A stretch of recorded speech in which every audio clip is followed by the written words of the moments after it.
Thank you parents, आज फिर से हमारे साथ जुड़ने के लिए हमारे अगले वेबिनार वीडियो सीरीज के अंदर। और आज हमारे पास एक जानी मानी हस्ती हमारे साथ मौजूद है, डॉक्टर शिराज वजीरदार।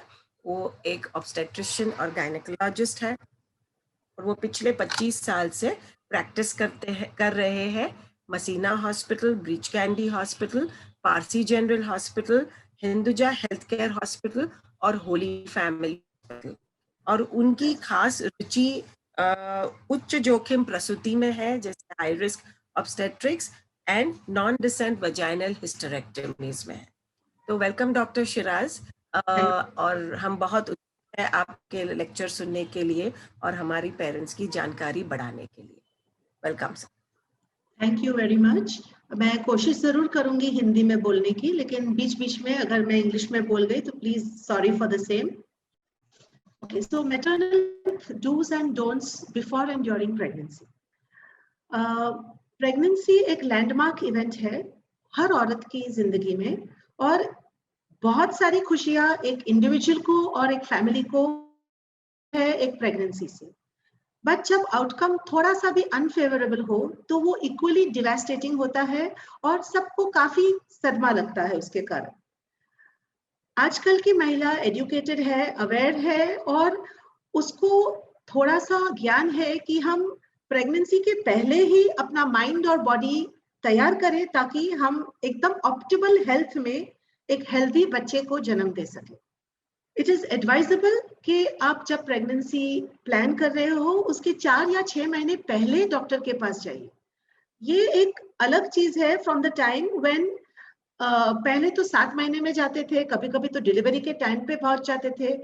करीब 2-4 साल पहले भी लोग जब प्रेगनेंसी टेस्ट पॉजिटिव होता था तभी डॉक्टर के पास जाते थे। आजकल मैं बहुत खुश हूँ कि महिलाओं के एजुकेशन के साथ वो 4-5 महीने पहले आ जाते हैं और बोलते हैं कि भाई हमको प्रेगनेंसी प्लान करना है तो हमें क्या क्या करना चाहिए ताकि हमारा बच्चा बिल्कुल स्वस्थ हो। लाइफस्टाइल चेंजेस आसान नहीं होते हैं, वो 1 हफ्ता 2 हफ्ता में अगर बाय चांस कुछ स्मोकिंग हो, कुछ बैड हेल्थ हो, कुछ एनीमिया हो, वो 1-2 हफ्ते में करेक्ट नहीं होते हैं, और प्रेगनेंसी में करेक्ट करने में उसको ज्यादा टाइम लगता है। इसलिए 4-5 महीने पहले जाना इज नेसेसरी। पहले से you have a healthy lifestyle, उसमें डाइट अच्छा होना चाहिए, खाना टाइम टू टाइम होना चाहिए। अर्बनाइजेशन ऑफ फूड, यानी ये जो फास्ट फूड्स खाए जाते हैं, जो people are talking about burgers and stuff like that, those things should be avoided. Smoking should be stopped. Alcohol and coffee should be minimized. Alcohol should be stopped. Coffee should be very light. Exercises should be regular. और ये day to day habit बन जाना चाहिए। सोना जरूरी है, 6-7 घंटे रात को you must have a good refreshing sleep. Stress कम होना जरूरी है, जितना अपनी आजकल की दुनिया में स्ट्रेस होता है वो काफी ज्यादा है, and for a healthy pregnancy and a healthy mother stress levels have to be less. Also, pollution is a part of our lives, and we should avoid over polluted areas because there are lots of toxins in the atmosphere which come across. Now we are talking about hearing disabilities, which is of particular interest in this group of parents. It is the 4th leading cause of worldwide disabilities. 4th cause है दुनिया भर में 466 million individuals affect होते हैं, उसमें से 10% children है, बच्चे हैं, और बुढ़ापे में 65 इयर्स के ऊपर के जो लोग हैं वो 35% है। प्री स्कूल दिन में, जो बचपन में डिलीवरी के बाद जो 1-2 साल में जो मेल न्यूट्रिशन होता है वो भी एक प्री डिस्पोजिंग फैक्टर होता है। तो उस वक्त पहले 2 साल 3 साल में बच्चे का न्यूट्रिशन पे ध्यान रखना, ब्रेस्ट फीडिंग वगैरह बहुत इंपॉर्टेंट है। और प्रेगनेंसी इन्फेक्शंस और डाइट्स जो प्रेगनेंसी में जो खाते हैं, जो इन्फेक्शन होते हैं, उसमें भी रोल डेफिनेटली है। This is the picture of the year, which is there is an inner ear, middle ear and outer ear. So that is how it is usually there, but that is I think more for the medical people. Rubella or German measles, when we are talking of pregnancy infections, the main thing we are worried about is rubella. Rubella एक transient infection है, उसमें rash, मलेज, fever, lymphadenopathy और polyarthritis होता है। मलेज is a feeling of यानी अच्छा नहीं लग रहा है, फीवर लो ग्रेड फीवर होता है, रैश कान के पीछे यूजुअली होता है, और ये 2 या 3 दिन के लिए होता है, and that is why very often it is missed. People don't realise कि उनको रूबेला हो चुका है. But when you get rubella in pregnancy, the baby is very prone to getting congenital rubella syndrome. And congenital rubella syndrome में sensory neural deafness is a major part. Cardiac anomalies यानी दिल की बीमारी जो होती है, सेप्टम का या फिर पेटेंट डक्टस आर्टेरियोसिस का, blood abnormalities, खून में anaemia, thrombocytopenia in the baby, liver, spleen और बोन और क्रोमोसोमल एबनॉर्मलिटीज, और आंखों में प्रॉब्लम्स आते हैं, कैटरैक्ट हो सकते हैं, कंजेनाइटल कैटरैक्ट, रेटाइनोपैथीज हो सकती है, कॉर्निया क्लाउडी हो सकती है जहां से बच्चे को दिखने में कम लगता है. अगर ये रूबेला इन्फेक्शन महिला को पहले 3 महीने में हो तो risk to the baby is as much as 60%, यानी 60%. सेकंड 3 महीने में, जो हम मिडिल ट्राइमेस्टर बोलते हैं, उसमें it can be as high as 25%, और लास्ट 3 महीने में 10%. सो ये बहुत हाई रिस्क है, और अगर हमें मालूम पड़े कि औरत को प्रेगनेंसी में रूबेला हुआ है तो हम उनको बोलते हैं कि ये इतना सारा रिस्क मत लीजिए और प्रेगनेंसी टर्मिनेट करिए. इसके अलावा दूसरी 2 बीमारियां हैं. एक तो हर्पीज है, ये वायरल इन्फेक्शन है, और तीसरी है टॉक्सोप्लाज्मोसिस, ये पैरासिटिक इंफेक्शन है. टॉक्सोप्लाज्मोसिस खास करके जो लोग घर में बिल्लियां रखते हैं, और बिल्लियां का जो लिटर होता है, उनका जो संडास का जगह होता है, वो लिटर को अगर आप हैंडल करें बिना ग्लव्स के, तभी आपको टॉक्सोप्लाज्मोसिस होने का चांसेस ज्यादा रहता है. तो ये थोड़ा, अगर प्रेगनेंसी प्लान कर रहे हो तो थोड़े टाइम पहले ये सब चीजें थोड़ी अवॉइड करोगे तो अच्छा रहेगा. पेंडर सिंड्रोम एक कंजेनाइटल सिंड्रोम है जो बचपन में होता है. ये ऑटोसोमल रिसेसिव ट्रांसमिशन है. अगर दोनों पेरेंट्स में ये है तो बच्चे को हो सकता है. माइक्रोशिया जो है वो बाहरी जो कान है उसका मैलफॉर्मेशन है. ये होता है जब माँ की एज 35 के ऊपर होती है, माँ को डायबिटीज होता है, माँ को अगर फ्लू हो चुका है प्रेगनेंसी में, और जो थैलिडोमाइड करके एक ड्रग था जो अभी तो थैंक गॉड दिया नहीं जाता है, उसके कारण भी माइक्रोशिया काफी लोगों को हुआ था, काफी बच्चों को हुआ था. And it has it can be from mild to severe and can cause a lot of problems for us. Microtia का जो इंसल्ट होता है वो 3 to 12 वीक्स, यानी पहले 3 महीने में ये इंसल्ट होता है प्रेगनेंसी को, और it can affect the baby. Now we will talk about iodine. Iodine एक न्यूट्रिएंट है जो बहुत जरूरी है. It's a micro nutrient. 100 micrograms per day non pregnant woman में रिक्वायरमेंट है, और 200 micrograms a day is the requirement in pregnant women. हमारी कंट्री में आयोडाइज सॉल्ट होता है, उससे काफी फायदा हुआ है, और काफी लोगों को यह आयोडीन डेफिशिएंसी कम हुई है. हमारे आयोडीन रिच फूड्स है, ये मैंने दिखाए हैं इधर. Seafood is very rich in iodine. जो डेयरी प्रोडक्ट्स है that is very rich in iodine. So seafood and dairy products for the non vegetarians is very important. मछलियां और दूध के प्रोडक्ट्स, दही, छाछ, all these kind of things. Vegetarian लोगों के लिए और वीगन लोगों के लिए जो दूध की चीजें नहीं लेते हैं और जो मांस मच्छी नहीं खाते हैं, उनके लिए है beans, grains, bananas, potatoes, prunes, cranberries, strawberries, और पाउडर्ड सीवीड. पाउडर्ड सीवीड का पाउडर मिलता है which is vegetarian, and you can put it on the food like a flavoring agent and it can help. जैसे कम iodine होती है और hypothyroidism होता है, वैसे very rarely people have hyperthyroidism, यानी थायराइड इज ओवर देम. उनको एक ड्रग है प्रोपाइल थायोयूरासिल, जब वो दिया जाता है, it is supposed to be given, and that also leads to an increase risk in the baby of hearing defects. जो पेशेंट्स हाइपरथायरॉयड होते हैं उनका यूजुअली डायग्नोसिस प्रेगनेंसी के पहले हो चुका रहता है, और उनको वार्निंग मिला रहता है कि these drugs, propyl thiouresil as well as methimazole, can cause abnormalities in the baby, और उनका एक इन्फॉर्म्ड कंसेंट रहता है कि हाँ, मुझे मालूम है कि मुझे रिस्क है बच्चे में, फिर भी मैं प्रेग्नेंट होके चांस लेना चाहती हूँ. जो हाइपोथायरॉयड होता है, यानी जिनको कम थायराइड का प्रॉब्लम होता है, उनको very often it is missed, and that is why it is important to have iodine in your diet. दूसरा है vitamin A or zinc. It can be either a direct effect on the baby's development, or deficiency can cause malnutrition, and malnutrition can lead to infections. Of course, after birth, the malnutrition can lead to otitis media, and this otitis media यानी mid-year का infection जो होता है, उसके कारण भी hearing loss to different degrees हो सकता है. Vitamin A, very, very important. It is, the requirement is 700 to 900 micrograms a day. Again, it is found in liver, kaleji mein, dairy products for the non-vegetarians, and for the vegetarians, it is found in carrots, anything red and orange in color. So you have carrots, radish, sweet potato. You also have broccoli, spinach, and lettuce. These are things which are very rich in vitamin A.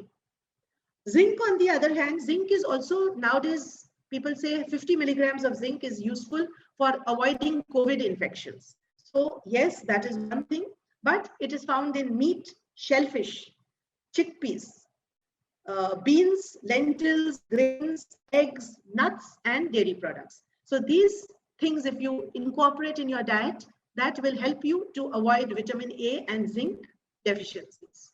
Then you come to vitamin E, magnesium, and vitamin C.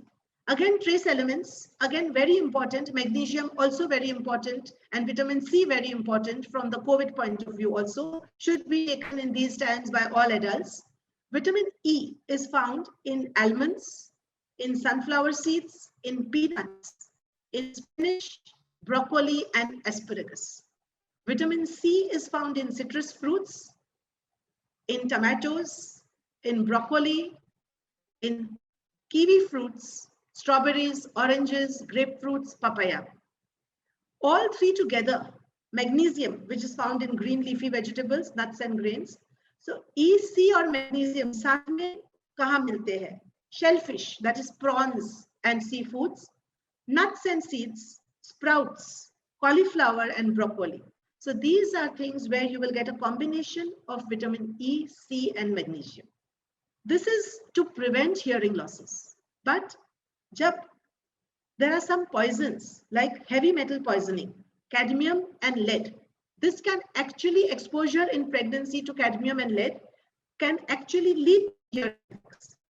ये जो heavy metals है, ये हमारे industrial processes से आते हैं, man-made industrial processes. We are polluting the atmosphere. We have to be careful.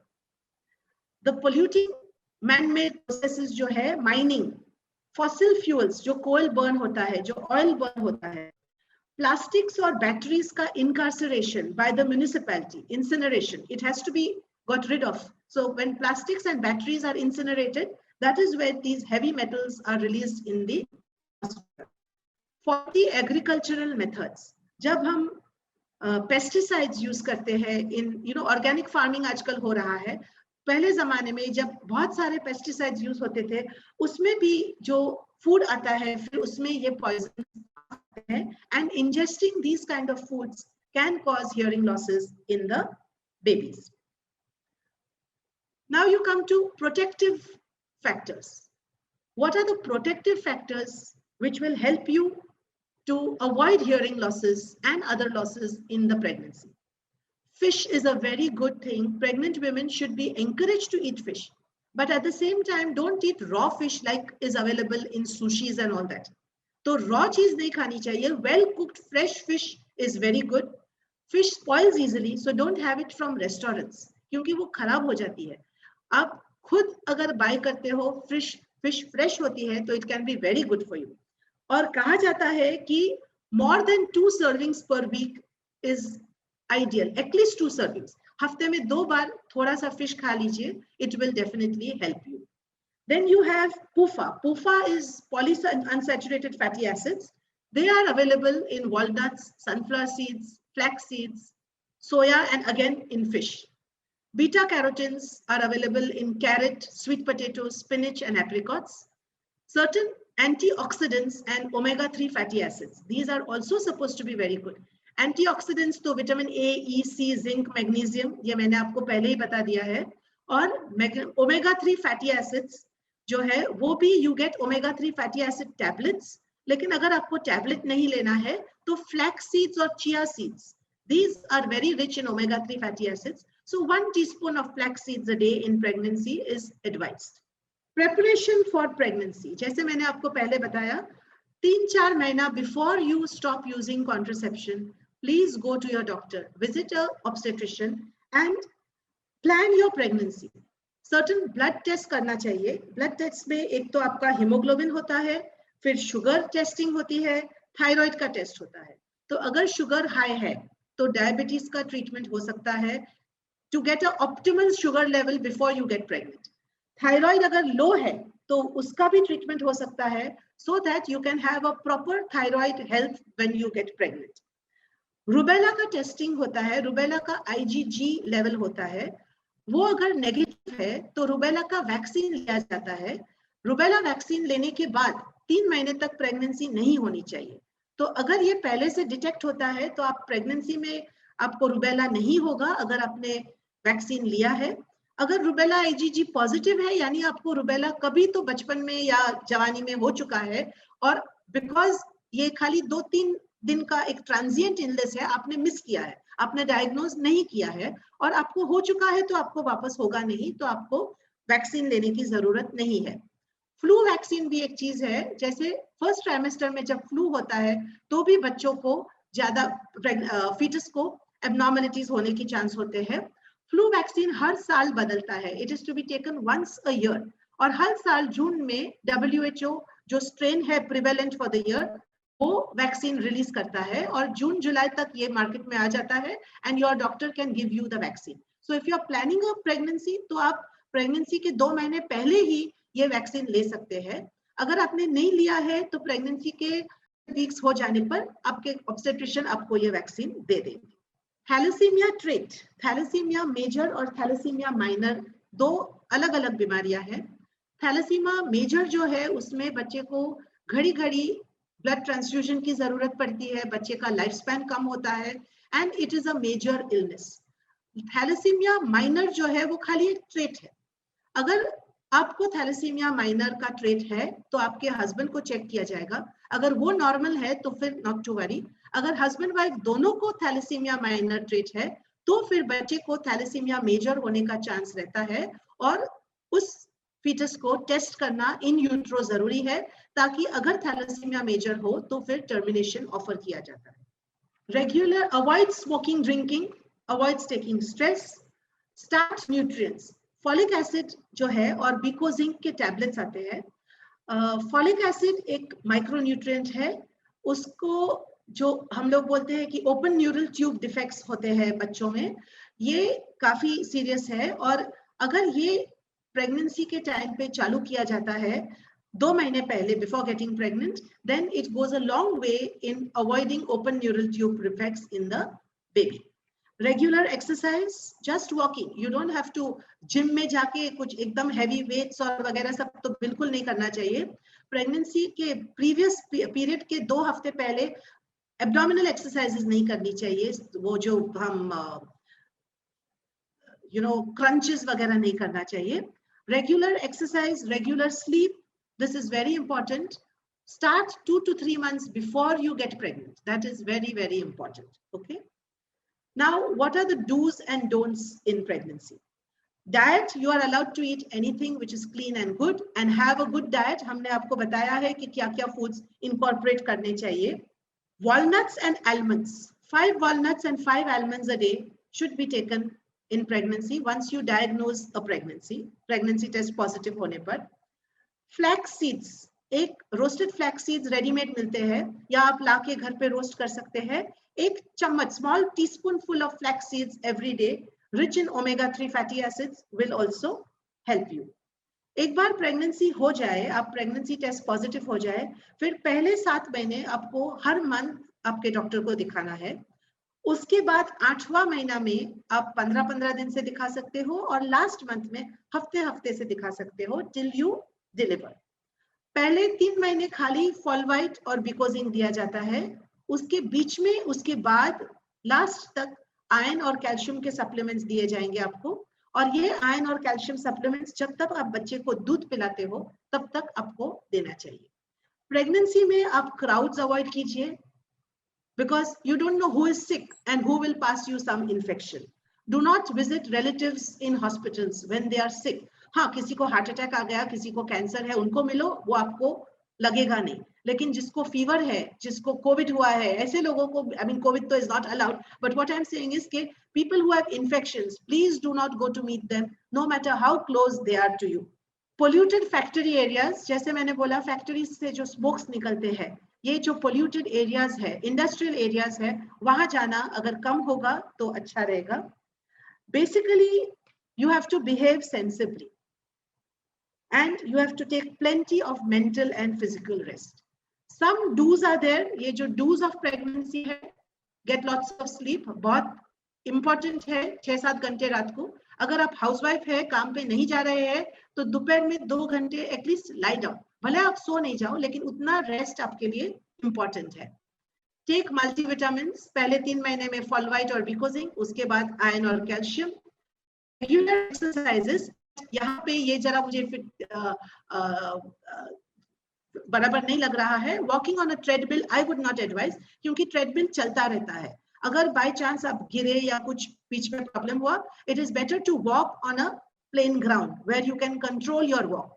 Cycling, no, cycling you can do on the exercycle, क्योंकि वो cycling on the road is not advisable, it is unstable, but cycling you can do on the exercycle. Walking should be done on the ground and not on the treadmill if you are pregnant. Seafoods, 2 helpings of seafoods a week at least should be taken, it helps, but make sure it is fresh. Practice yoga, pregnancy yoga, yoga से आपका शरीर भी stable होता है और more than anything आपका मन शांत होता है। There is a lot of stress relief with yoga. The don'ts of pregnancy, ये तो आप क्या करोगे, क्या नहीं करोगे, ये do not smoke or drink, avoid raw food, we avoid unpasteurized milk products. Please make sure that milk is boiled properly. There's a lot of things which go on, and how the milk is not good enough, and how there are so many things happening. So always boil milk properly and avoid unpasteurized milk products. Don't drink coffee too much. चाय coffee मिला के 2 या 3 cup दिन में बराबर है pregnancy में। और जो कॉफी होती है, अगर आप 1 चम्मच कॉफी पाउडर उस पे डालते हो तो उसको आधा कर दीजिए, so that it is light coffee. एकदम गर्म पानी में नहाने का, lukewarm water, comfortable water, but do not go for any steam baths or any saunas in pregnancy. Thank you very much. I think this is more or less tell you on a very basic level. All the best to you, and I hope everybody has a healthy, happy baby, whoever wants it. Thank you. Thank you, Dr. Shiraz. It was an excellent talk. बहुत जानकारी आपने दी है। कोई parents को questions पूछने हैं doctor Siraj को? Ma'am, I had polycystic before pregnancy. So, and I had taken treatment also before 3 to 4 months. So, मुझे पूछना था कि is it only reason that my child have hearing loss? Yeah. 3 months before I had complete my treatment, and then I had prepared for pregnancy. नहीं, लेकिन जो मैंने आपको थोड़ी पॉइंट्स बताई हुई है, उसमें क्या आपका कुछ सब इन्वेस्टिगेशन सब हुए थे? और दूसरी बात ये, Yes, madam. Okay, Yeah. So see, these are precautions, beta. I always tell my patients that doctors can guide you. Even for patients who come for a pregnancy, doctors guide you. Ultimately, the baby is given by God. So there are some things which are not in our control.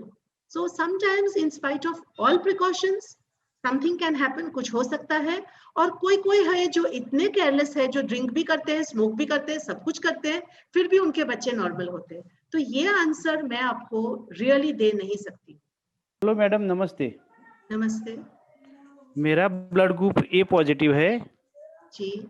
मेरी wife का blood group B positive है जी। और मेरे 2 बच्चे हैं, twins है जी। उनका birth हुआ तब G6PD डेफिशिएंसी आई थी, तो वो कैसे आई होगी वो जानना चाहता हूँ मैडम। G6PD डेफिशिएंसी और हियरिंग के साथ तो कुछ नहीं है, लेकिन G6PD डेफिशिएंसी इज जेनेटिक, वो जीन्स में होता है। और कोई कोई कम्युनिटीज है, जैसे कि पारसी कम्युनिटी है, जूइश कम्युनिटी है, उसमें ये ज्यादा होता है।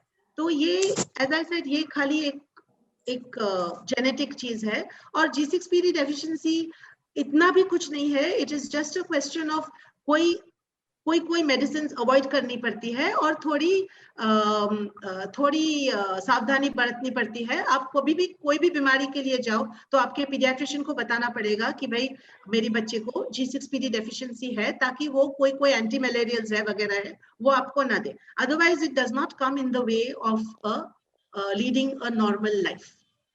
ओके ओके, आगे जाके उनको कोई तकलीफ तो नहीं होगी ना मैडम? नहीं, खाली कोई चीज एज आई सेड, जब अगर आपकी बेटी है तो जब वो प्रेग्नेंट है तो कोई मेडिसिन उसको नहीं दी जाती है। और उस वक्त जरूरी है आपको, जो भी कभी भी आप डॉक्टर के में आओ या कभी भी हॉस्पिटल में जाओ, खाली बताना है कि बच्ची को G6PD डेफिशिएंसी है, दैट्स ऑल।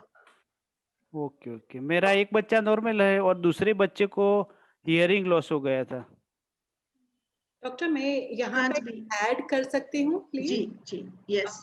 तो प्रजापति जी, मुझे भी G6PD है, मेरे पूरे खानदान को है, मेरे I बेटे also have it, Baba. All of us, it's common among Parsis and Jews. So तो यहाँ पे आपको एक चीज सावधानी के लिए क्या करनी है, डॉक्टर्स आपको एक लिस्ट देते हैं। हाँ हाँ, जो ड्रग्स आप नहीं ले सकते वो हमेशा आपके पॉकेट में, आपकी बेटी के पॉकेट में हमेशा रखना है। क्योंकि कभी कभार क्या होता है कि कोई डॉक्टर्स जिनको इसकी जानकारी नहीं होती है, वो कभी गलत इंजेक्शन या ड्रग देते हैं। से तकलीफ हो सकती है और हियरिंग लॉस भी हो सकता है। फॉर एग्जाम्पल, विटामिन के का इंजेक्शन मेरे बेटे को दिया था, जिससे उसको जॉन्डिस हो गया और हियरिंग लॉस हुआ। तो वो क्योंकि कभी कोई डॉक्टर्स को पता नहीं होता है, तो ये पॉसिबिलिटी होती है।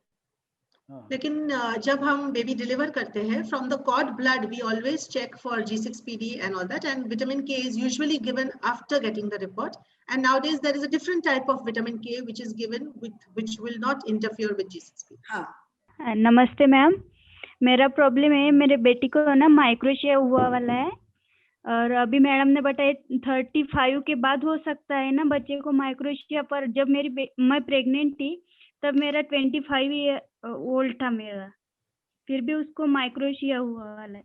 बेटा, मैंने आपको बताया है कि माइक्रोशिया के लिए there are many things, okay. एक तो एज है कि मदर्स एज मोर देन 35, उसके बाद डायबिटिक मदर को जिसको इन्फ्लुएंजा हुआ है in the first trimester, okay, exposure to certain drugs, तो ये सब चीजें अलग अलग है। और जब हम बोलते हैं कि 35 के ऊपर है, यानी चांसेस 35 के ऊपर है तभी ज्यादा है। इसका मतलब ये नहीं है कि जो 20 या 22 ईयर ओल्ड है, जैसे कि एक चीज है जो हम डाउन सिंड्रोम बोलते हैं, जहां बेबीज को प्रॉब्लम आते हैं, ये भी हम बोलते हैं कि at an advanced maternal age हो सकता है। But I have known of 2 patients जो 22 और 25 साल के हैं, उनको भी डाउन बेबी हुए हैं। तो ये जो हम आपको एक पॉसिबिलिटी बताते हैं, this is not hard and fast कि नहीं अगर आप 22 ईयर ओल्ड हो तो आपको ये नहीं ही हो सकता है। ये chances are more, but that does not mean that a younger person will not get it. Madam, ये नेगेटिव और पॉजिटिव ब्लड ग्रुप होने के कारण हो सकता है क्या? नहीं, नेगेटिव पॉजिटिव ब्लड ग्रुप के कारण hearing is not affected, but definitely there are other problems. If you are negative and your husband is positive, that वो एक अलग बात होती है। हाँ ना, और इसको हुआ है तो मेरे दूसरे बच्चे को भी हो सकता है क्या? ये आपको टेस्टिंग करना पड़ेगा, आपको जेनेटिस्ट के पास जाके। अगर कोई जेनेटिक डिफेक्ट है तो फिर definitely they will give you an idea कि दूसरे बच्चे को होने का कितना चांस है। एक चीज याद रखिए, चांस हमेशा बताया जाता है। अगर किसी ने आपको बोला कि 10% चांस है, सपोज एक फिगर में खाली दे रही हूँ, लेकिन कोई भी आपको ये नहीं बता सकेगा कि आप वो 10% में हो या आप वो 90% में हो। तो ये तो थोड़ा आपको ऊपर वाले के ऊपर ट्रस्ट करके देखना पड़ेगा। हाँ, मीन्स मेरी 4 इयर्स की बेटी है, तो उसे हियरिंग लॉस है। मीन्स मैं जब प्रेग्नेंट थी ना, तो 5th मंथ में मुझे फीवर हुआ था। ओके, तो जैसे हम सेकंड बेबी का सोचते हैं इन फ्यूचर, तो यस। उसके कारण मीन्स हमें रूबेला का वो जो इंजेक्शन आप बता रहे हैं वो लेना होगा या नहीं? आपको रुबेला का टेस्ट करना पड़ेगा, रुबेला IgG बोलते हैं। अगर वो पॉजिटिव है तो आपको वैक्सीन लेने की जरूरत नहीं है। अगर वो नेगेटिव है तो आपको वैक्सीन लेना चाहिए 3 months before you plan a pregnancy, क्योंकि ओके, वैक्सीन लेके मीन्स 3 महीने तक आप प्रेग्नेंट नहीं हो सकते। मीन्स एक बार अगर हो गया है तो फिर ले सकते हैं वो वैक्सीन? नहीं नहीं, एक बार हो गया है, रुबेला अगर एक बार हो जाता है तो ये लाइफ लॉन्ग इम्यूनिटी रहती है। फिर आप भले एक्सपोज भी हो जाओ तो आपको रुबेला वापस नहीं होगा। कोई कोई अच्छा, बीमारियां हैं, ऐसा है। Chicken pox, measles, chicken pox कभी कभार माइल्डर वेराइटी में हो जाता है वापस, लेकिन देयर आर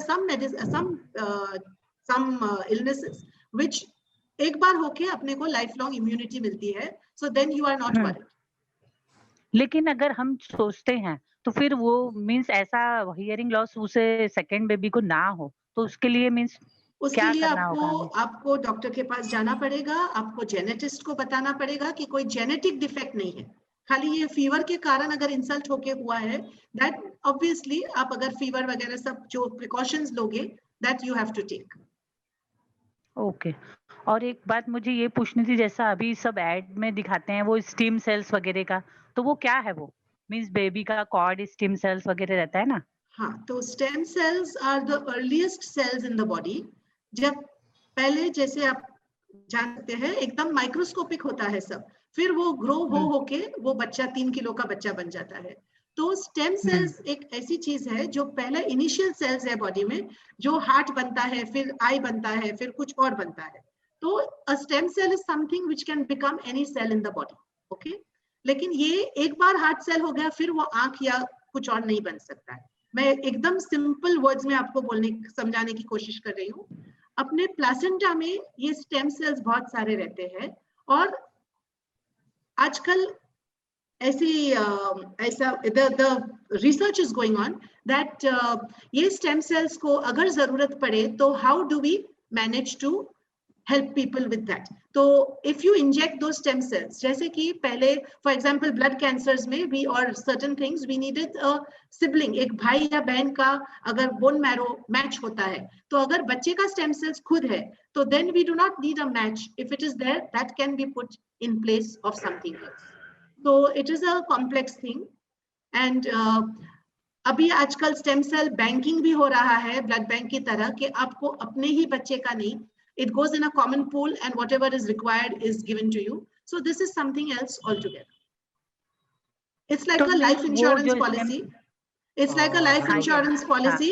लेके रखिए और होप करिए कि आपको कभी उसको यूज करने की जरूरत नहीं पड़े। नहीं वो ठीक है, यस थैंक यू। और एक सवाल ये है कि जैसे वो जो है किसी का, तो वो लेके मीन्स वो हियरिंग लॉस वाले जो बेबी हैं उनके लिए वो कुछ काम आ सकता है? अभी तक तो नहीं कुछ रिसर्च है, लेकिन every year they are finding new researches, new things, so maybe someday they will say that it will be of use. Okay. हाँ, डॉक्टर ईमेल शिराज, आईडी मैं दे अभी दीजिएगा। अगला प्रश्न पूछूंगी। हाँ जी। ओके, ये एक प्रश्न लिखा है कि अगर पापा को थायराइड है, वो हाइपोथायराइड, तो क्या उसका प्रेगनेंसी में क्या प्रॉब्लम होता है? No, how will the father's thyroid help? Pregnancy में थायराइड मॉम को निकले तो कोई प्रॉब्लम होगा? 2 नहीं, नहीं। मंथ हुए हैं, भी नॉर्मल है। नहीं, पहले 8 to 9 weeks the baby is totally dependent on the mother's thyroid levels and things till the baby's thyroid gland starts functioning. So papa ko thyroid ho na ho doesn't really matter, but the mother being hypothyroid in the first trimester will make a difference. Ma'am मेरी sister को अभी baby हुआ है, 3 दिन हो चुके हैं, तो उसका एक जो ईयर है वो बहुत छोटा है और एक नॉर्मल जो बच्चों का रहता है वैसा हुआ है। तो मेरे 2 सवाल है कि ये होने की वजह क्या है और हम अभी क्या कर सकते हैं वो नॉर्मल होने के लिए? नहीं, that is microtia. और आपके जो पीडियाट्रिशियन है, आजकल routine ear testing is necessary in all hospitals, internationally it is known. Hearing at घर भेजने के पहले हम 4-5 दिन पे पेशेंट को घर भेजते हैं, उसके पहले routinely year testing, hearing loss के लिए टेस्ट होता है, ताकि जो भी इलाज करना है वो जल्दी हो सके। सो ये आपके जो डॉक्टर है जहां इनकी डिलीवरी हुई है वो देख के आपको बता देंगे। ओके ओके, ठीक है, थैंक यू मैम। और मैं यहाँ पे सिर्फ एक ऐड करना चाहूँगी, क्योंकि हम न्यूबॉर्न हियरिंग स्क्रीनिंग की वकालत करते हैं वी कनेक्ट में, तो प्लीज़ आप वो बच्चे की जांच, सुनने की जांच ज़रूर करवाइए। भले उसका जो आपको ये एक कान छोटा है जैसे माइक्रोशा मैडम ने बोला है, तो प्लीज़ उसको इग्नोर मत कीजिए और जल्द से जल्द उसकी टेस्टिंग करवा लीजिए। Thank you ma'am. See, the trouble is that all major hospitals do have it, but it costs around 3,000 rupees. And sometimes they are not willing to spend that money to get the testing done. And nursing homes will not do routine screening for this.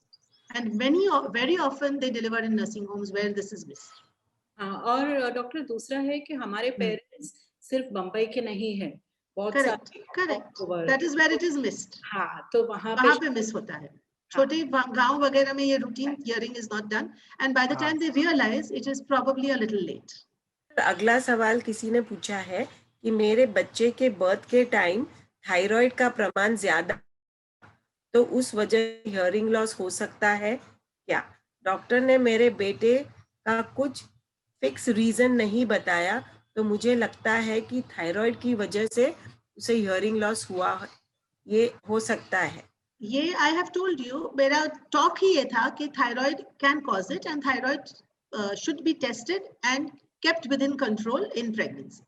अच्छा, मेरा सवाल ये है कि मैंने ये rubella जो vaccine है वो भी ली थी। हेलो, हाँ जी बोलिए।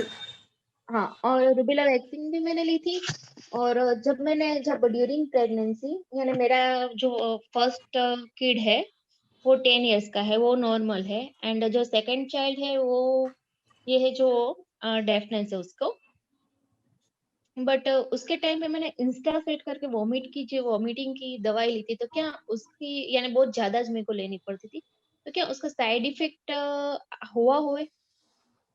ये हम 100% तो आपको नहीं बोल सकते हैं, but yes there is some possibility with any medicine, but still देखिए हमेशा एक डॉक्टर को प्रोज और कॉन्स मिलना पड़ता है। We have to see what will be the advice and what, suppose a mother has malaria, you can say कि नहीं हम एंटी मलेरियल्स प्रेगनेंसी में नहीं देंगे।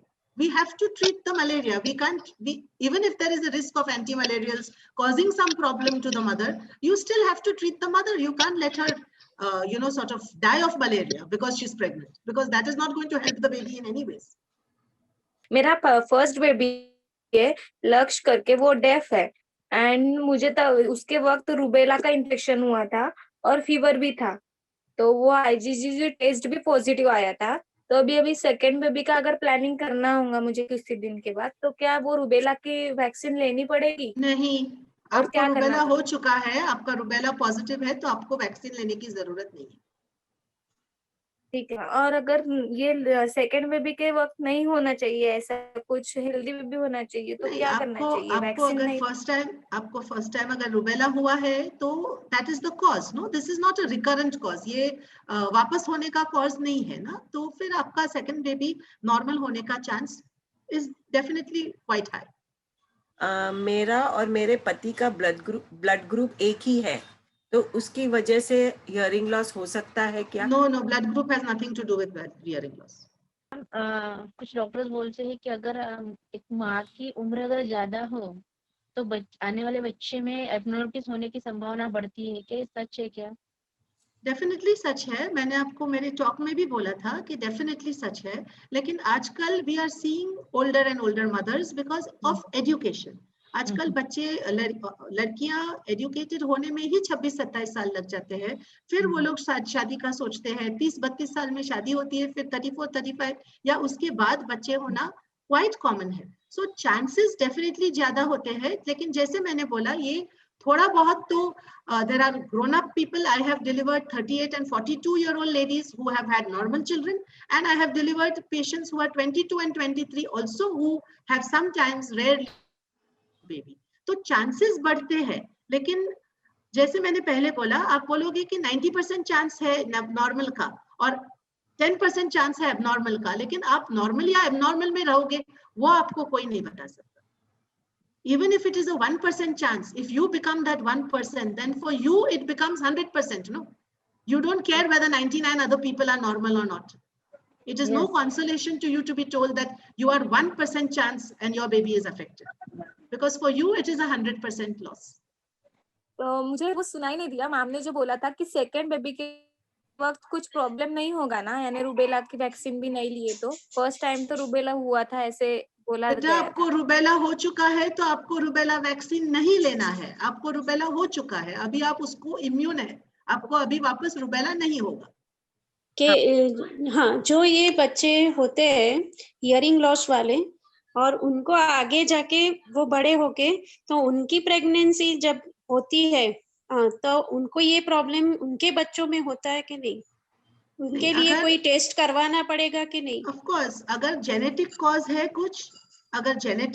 कुछ, तो definitely there is a chance of transmission, okay, और उसके लिए आपको जेनेटिस्ट के पास जाना पड़ेगा। लेकिन अगर कोई कॉज, एज फॉर एग्जांपल ये रूबेला है या इन्फ्लुएंजा हुआ है या ऐसे कुछ कॉज है, तो फिर there is no reason why it should be repeated in their children. Genetic तो करवाना ही पड़ेगा ना बच्चों का? जेनेटिक तो करवाना ही पड़ेगा, यस।